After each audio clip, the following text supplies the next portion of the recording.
네, 이번 순서는 요즘 가장 뜨거운 경제 이슈를 좀 깊이 있게 들여다보는 이슈 토크 M입니다. 네. 오늘은요, 제가 평소에 정말 만나 뵙고 싶었던 분을 스튜디오에 모셨다고 해서 아주 기분이 좋습니다. 와. 한국의 워렌 버핏, 존니 대표님 모셨습니다. 안녕하세요. 네, 안녕하세요. 반갑습니다. 안녕하세요. 저는 대표님을 뵈면은 꼭 이제 방송에서 볼 때는 제가 존리 이렇게 소개를 하잖아요. 네네. 근데 저는 한 번쯤 이게 영어 이름, 영어스럽게 한번 좀 불러보고 싶었던 거예요. 해보세요.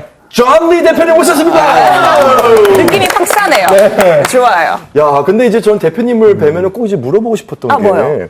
자, 편안한 노후를 꿈꾸면서 연금 붓는 분들도 많고요. 저도 사실 연금 지금 많이 붓고 있거든요. 아니, 그러시다면서요. 네, 한 4개 정도 붓고 있는데 너무 불안한 나머지. 근데 최근에는 연금의 수익률도 그렇고 증시시장도 출렁이고 계속해서 우상향이 아니라 우하향의 곡선을 나타내고 있는 이 모습을 보면서 많은 분들이 투자 환경도 그렇고 은퇴 설계가 참 어렵다. 이렇게 말씀들을 하시거든요. 어떻게 생각하시나요? 은퇴할 시점이 몇 년 남았어요? 저는 이제 한 70년 보고 있습니다. 아니, 70세. 네, 그때까지 일할 겁니다. 그러면 지금 몇 살이에요? 지금 이제 40 됐습니다. 만이면은 30년 남았네요. 네네. 근데 지금 주식이 하락하는 게 뭐가 의미가 있죠? 지금 혼났군요. 너무 요만큼만 근시안적으로 본 거죠. 그렇죠. 사과하세요. 그렇죠. 오히려 지금 막 더 주식이 더 올라가고 하면 오히려 불안하죠. 이렇게 올라갔다가 30년 지난 다음에 폭락하면 어떻게 될까? 그렇지 않아요? 그렇죠. 그때 막 버블이 껴가지고. 그때 곤란하죠. 그게 곤란하죠. 네. 그러니까 지금 이런 게 굉장히 건강한 거예요. 오히려. 그렇죠. 왜냐하면 그동안 많이 올랐잖아요. 네네네. 그러니까 그게 이제 어느 정도 이제 그 거품이 빠지는 과정이거든요.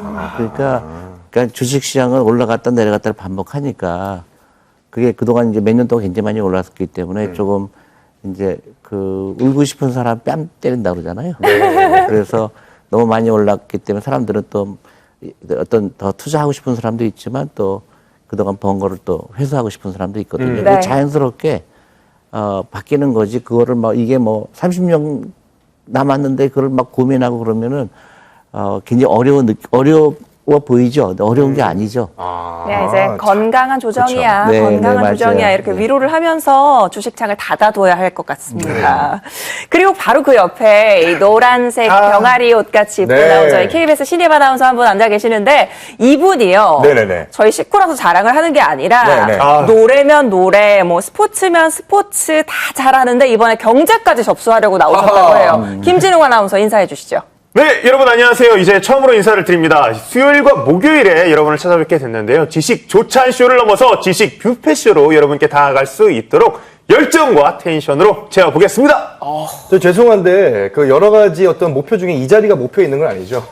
그거 지금 막 들어왔거든요. 변호사를 불러주시면 제가 대답을 하겠습니다. 아니 왜 불러요 변호사를? 특급 보안사항이라서. 진심이시네. 네. 알겠습니다. 자, 그럼 오늘 두 분 모시고 이야기 나눌 주제 영상으로 먼저 확인해 보시죠.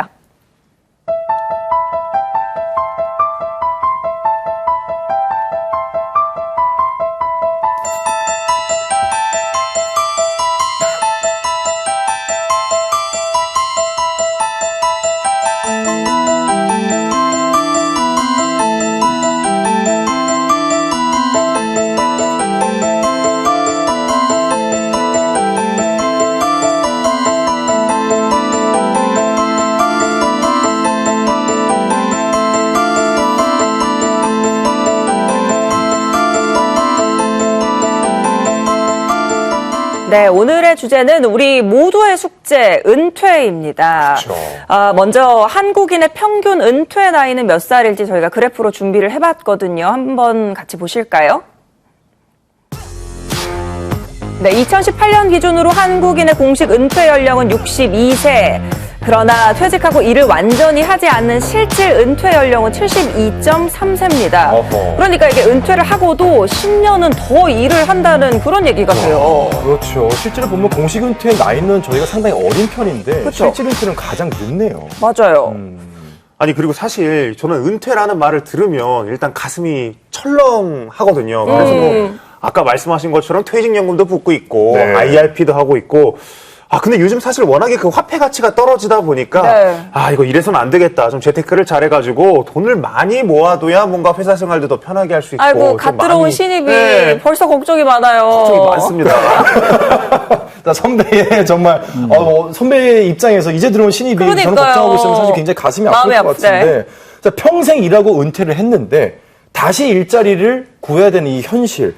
자, 60대에 은퇴하고 나서 구하는 자리가 사실 안정된 일자리를 구하는 것도 쉽지 않고 어렵죠. 고민이 굉장히 많을 것 같은데 대표님 이제 100세 시대입니다. 사실 네, 그렇죠. 60대 초반에 은퇴를 하고 돈 걱정 없이 살 수 있는 사람이 얼마나 된다고 보시나요? 제가 한국에서 만난 분들 중에서 아주 극소수를 제하고는 거의 다 준비가 너무 안 돼 있어요. 그리고 안 돼 있는 것뿐만 아니라 어떻게 해야 되겠다는 사람조차도 없어요. 그렇죠. 네. 그래서 대부분 제가 질문을 하거든요. 본인의 노후 준비는 어떻게 되고 있냐 네. 그러면 그러면 뭐 먼저 지금부터 걱정할 필요 뭐 있어? 이제 그렇구나. 아니면 말씀하신 대로 너무 불안하니까 생각하고 싶지 않은 거예요. 네. 근데 그렇게 되면 큰일 나요. 왜냐하면 노후 준비가 안 된 거는 사실은 그 국가 경쟁력을 굉장히 쉽게 떨어뜨려요. 그렇겠네요. 이제 가난한 사람이 많게 되고, 그러니까 은퇴는 자기가 하고 싶을 때 하는 게 은퇴예요. 그러니까 우리는 되게 이렇게 하잖아. 나 은퇴를 대부분 남이 하라고 그래요. 그런 거 아닌가요? 아니죠. 은퇴는 자기가 결정해야지. 그렇죠. 그 말이 맞네요. 그렇죠. 그래서 나는 일하는 게 너무 재밌어. 네. 근데 나는 아까 70세까지 일한다 그랬잖아요. 네네네. 난 80세까지 일할 거야.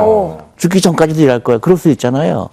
근데 돈이 없기 때문에 억지로 일하는 거는 불행하죠. 그렇죠. 다르죠. 네. 그래서 노후 준비가 어떤 것보다 중요해서 오늘은 굉장히 저는 막 많이 알려주고 싶어요. 노후 준비 제발 해라. 그다음 오늘부터 시작해라. 들을 준비돼 있습니다. 네네. 아니 보니까 한국의 이 노인 빈곤율이 OECD 국가들 중 거의 최고 수준이라고 들었어요. 노후 준비 진짜 안 돼 있다는 증거잖아요, 그렇죠? 그렇습니다. 사실 그리고 또 과거에는 뭐 이제 자식이 부모를 좀 부양하는 경우가 많았는데 요즘은 그게 좀 어려워진 세대잖아요. 맞아요. 저 같은 경우에는 당장에 오늘 제가 자식이 생겨서 그 자식이 지금 제 나이가 된다고 한번 생각을 해보면 네. 어머나 세상에 이게 굉장히 좀 그때 제 나이가 거의 70살이거든요.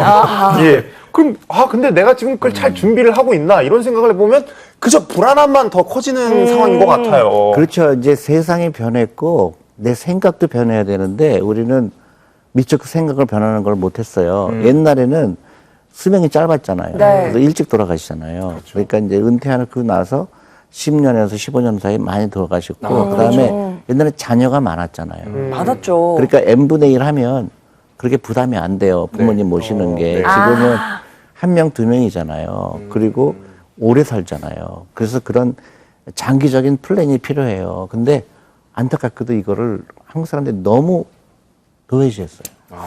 그러면 적어도 얼마 정도 있어야 이제 은퇴 후에 경제 독립을 할 수 있다라고 생각하면 될까요? 그러게요. 그러니까 그게 이제 그 외국에서 많이 쓰는 그 퍼센트가 있어요. 네네. 몇 퍼센트예요? 그러니까 이렇게 생각하면 돼요. 내가 이제 예를 들어서 아까 말씀하신 대로 내가 어느 시점에 나는 은퇴하고 싶어. 그러면 내가 결정하는 거잖아요. 그럼 내가 은퇴 결정을 하기 위해서 내가 어느 정도 돈이 있으면 나는 은퇴할 수 있잖아요. 네.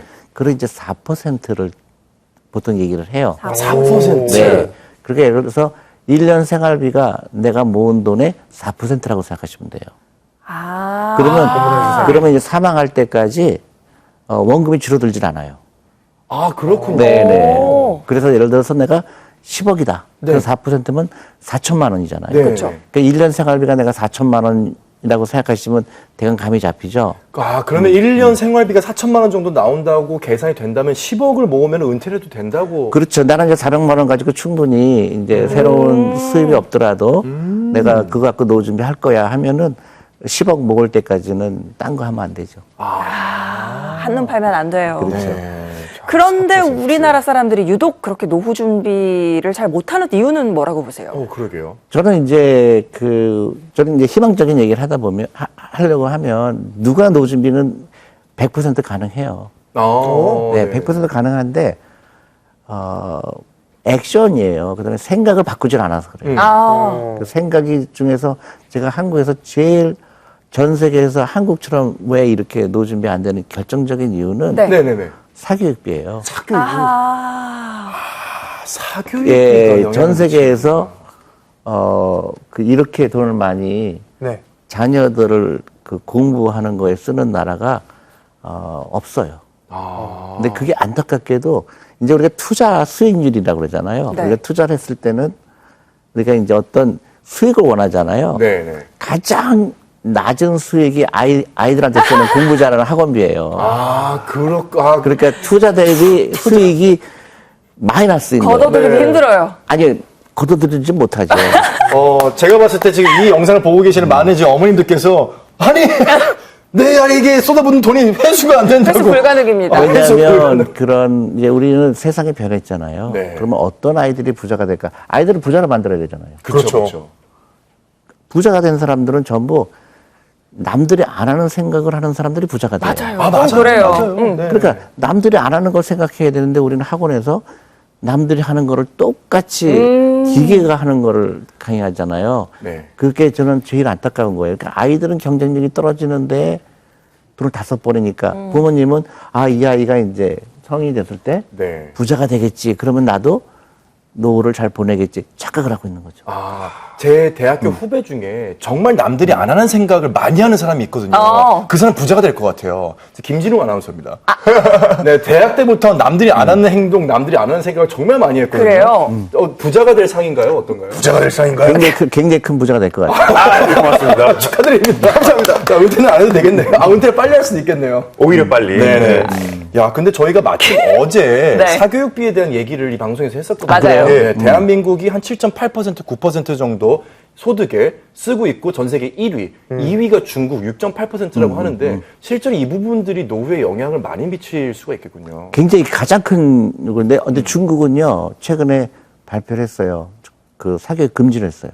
그렇죠. 그렇죠. 네네네. 근데 그게 난 너무 놀란 거예요. 그 금지한 이유 중에 가장 큰 이유가 아이들의 인권을 보호하기 위해서. 인권인 거예요. 맞아요. 그러니까 아이들 잘 권리. 네. 아이들이 자기 스스로 할 수 있는 사실 그래요. 그래서 전 세계에서 대한민국만 남았어요. 어떻게. 이 줄여야 한다는 거는 아마 모두 공감은 하실 텐데. 네네네. 이게 그래도 불안한 마음 때문에 자꾸 보내게 되는 거잖아요. 그렇죠. 그러니까 이제 제가 이제 유태인을 얘기 드리면 유태인은 무조건 교육을 할 때 옆에 친구랑 다른 길을 가라고 계속 가르쳐요. 다양성. 그러니까 네 친구가 뭐 하면 너는 이걸로 해라. 그래서 유태인은 전 분야에 굉장히 뛰어난 그 인재가 되잖아요. 네. 근데 이제 한국은 너무나 옛날식의 구형수 다 똑같이 하고 맞아요. 남이 생각한 거를 그대로 따라하고 그게 이제 너무나 안타까운 거죠. 앞으로 미래의 그 인재는 그런 사람이 아니고 남이 안 간 길을 가는 거를 그런 사람들이 많이 나와야 되거든요. 네. 제가 이제 기억하겠습니다. 기억해 두세요. 미래 부자가 되기 부자님. 위해서. 네. 아니 제가 다른 방송에서 보니까 그래서 대표님은 차라리 아이들에게 주식을 사줘라 그 돈으로 이런 맞아요, 말씀 많이 맞아요. 하시던데. 그럼요. 그렇죠. 그러니까 돈을 예를 들어서 같은 사교육비를 100만 원을 썼을 때 이 아이한테 그 사교육비를 쓰는 대신에 이 돈이 이 아이의 미래를 위해서 일한다 그러면 이 아이는 은퇴할 때쯤 되면 몇십억 있어요. 사실 그걸 더 고마워할지도 몰라요. 훨씬 더 고마워죠. 그쵸. 그다음에 학원 안 가면 얼마나 좋아요. 애가. 지금 이 방송을 보는 이 부모님들도 걱정이지만은 아이들이 이 방송을 본다면은 엄마 차라리 난 학원 안 가고 주식 사줘요. 최근에 저한테 이메일을 어떤 학생이 보내왔어요. 뭐라고요? 그래서 그 중학교 1학년 때, 그 엄마한테 가서, 네. 그 사교육비를 나한테 주세요. 내가 직접 투자하고 싶어요. 오. 그래서 지금 고등학교 3학년 올라가는 학생인데 저한테 자기가 지금 1억 2천이 모였다. 그래서 너무 고마웠다. 진웅 씨보다 낫죠. 네, 저보다 훨씬 나은 것 같은데요. 지금 자산 그래서 그런 재테크 상황이. 그 1억 2천을 모아서 자기는 투자 전문가가 되고 싶다. 멋지다. 그래서 이게 한국의 투자 전문가가 굉장히 모자라요. 그래서 우리 그 다음 우리 먹거리 중에서 가장 중요한 게 금융이거든요. 네. 금융이죠. 그러니까 투자도 배우는 사람이 많아지고 투자를 즐거워하는 사람이 많아지고 인재가 많아지고 그러면 금융산업도 살게 되고 네네. 그러니까 일석백조죠. 그럼 저희 금융에 대한 교육 좀 시켜주세요. 무슨 네네네. 테스트 같은 거 가져오셨다고 들었는데. 제가 좀 준비를 했어요. 제가 네. 그 금융에 대해서 물어보면 이 정도도 모르고 있구나 그런 사람들이 많아요. 그래요? 그래서 네네. 제가 잠깐만요. 그 표를 좀 만들어 왔는데 네. 제가 한번 보여주시면 네. 예. 자, 시청자 여러분들 같이 한번 풀어보시죠. 야, 이거 뭐, 어릴 적에 하던 그 손명호 게임처럼 네네. 손으로 한번 접어야 될 것 같아요. 내가 아는 게 뭐가 있는지. 자, 네, 한번 그럼 진웅 씨가 한번 읽어주시겠어요? 네, 금융기관에는 은행 이외에 어떤 종류가 있는지 3가지 이상 알고 있다. 그 다음에 은행이 파산하면 내 예금 금액 중 얼마까지 보장되는지 알고 있다. 네네. 주식과 채권의 차이를 알고 있다. 내가 가입한 보험의 종류를 알고 있다. 그리고 마지막으로 기준 금리와 마이너스 금리의 뜻을 알고 마이너스 금리는 어떤 경제 상황에 생길 수 있는지 알고 있다. 헷갈리는 게 많은데요. 헷갈리는 거예요? 모르는 거예요? 그것도 비밀이에요. 네. 저는 5개 중에 5개를 다 답을 할 수 있어요. 진짜? 진짜요? 네. 그 답이 맞는 답인지 모르겠어요. 다 대답을 할 수 있는데, 근데 제가 봤을 때는 이상한 답 같아요. 확인해 주세요, 대표님. 그렇게 대답을 해야 되잖아요. 네, 예를 들어 뭐 파산하면 예금 금액 이거 한 5천. 맞죠. 예. 네, 이거 얼마 전에 제가 뭐 좀 불안함을 느껴가지고 은행 가서 네. 물어봤거든요. 네. 요것만 저도 알아요. 네. 다른 거. 채권과 주식이 만들어진 목적, 수익? 아니, 그러니까 채권과 그 주식의 차이가 뭔지. 차이 모르는데. 주식은 회사에서 하고 채권은 뭐 나라 뭐 이런 거 아니었나요? 이게 문맹이에요. 야, 이 문맹까지 방금 대표님 표정에 너희와 대화를 나누고 네, 싶지 맞아요. 않다는 네. 이 눈빛이 스쳤어요. 네. 근데 굉장히 쉬운 거라고 생각했는데. 네. 이런 이게 거를 쉬운 거군요. 그렇죠. 채권과 주식의 차이를 모르는 게 이상하죠. 네, 제가 이제 그 우스갯소리로 얘기하는데 그만큼 우리가 그런 금융교육을 안 받은 거예요. 금융교육이 진짜 필요하겠군요. 아니 우리나라만 이렇게 금융 그렇죠. 문맹률이 낮을까요? 그러니까 우리는 돈을 안 가르쳤어요. 학교에서 네. 배운 적은 없어요. 네. 그리고 돈의 중요성을 안 가르쳤어요. 돈이 없어도 행복할 수 있어. 네네네. 돈이 많으면 돈이 많다고 행복하지 않아. 이런 잘못된 그 고정관념이 생겼어요. 돈을 일시켜야 돼요. 스스로 일하도록. 내가 돈을 위해서 일하면 안 되고 돈이 나를 위해서 일해야죠. 야. 그게 결정적인 거죠. 자본주의에 살고 있다는 사실, 자본가가 돼야 된다. 네네. 그리고 자본을 일하게 해야 된다. 하루라도 일찍 시작하는 게 유리하다. 이런 거를 죄송하지만 아무도 안 가르친 거예요. 그냥 공부만 잘하면 부자 될 거야. 절대 그런 일 안 일어나요. 안 되더라고요. 그래도 다행인 거는 또 김진웅 씨나 뭐 저희는 사실 MZ 세대라고 이제 불리는 세대인데 MZ 세대는 조금 윗세대보다는 금융 지식도 많고 좀 관심이 많다고 보여지는데 어떻게 보시나요? 여전히 좀 부족한가요? 저는 오히려 저 잘못돼 있어요. 그래요? 왜냐하면 그래요? 네, 옛날에는 그래도 어떤 근면하고 저축하고 그다음에 그런 게 많았는데 이제 요새는 굉장히 돈이 생기면 무조건 소비부터 생각을 해요. 그렇죠. 저는 한국에 와서 이제 어떤 돈이 많은 사람이 가는 식당에 가보면 젊은 사람들이 너무 많아요. 네. 근데 옛날에는 그렇지 않았거든요. 궁핍할 때는 오히려 돈의 중요성을 아니까 가능한 한 저축하려고 그러고 돈 모아서 집도 살려고 그러고 그랬는데 지금은 굉장히 부정적이에요. 나는 어차피 부자가 안 될 거야. 쓰고 말지.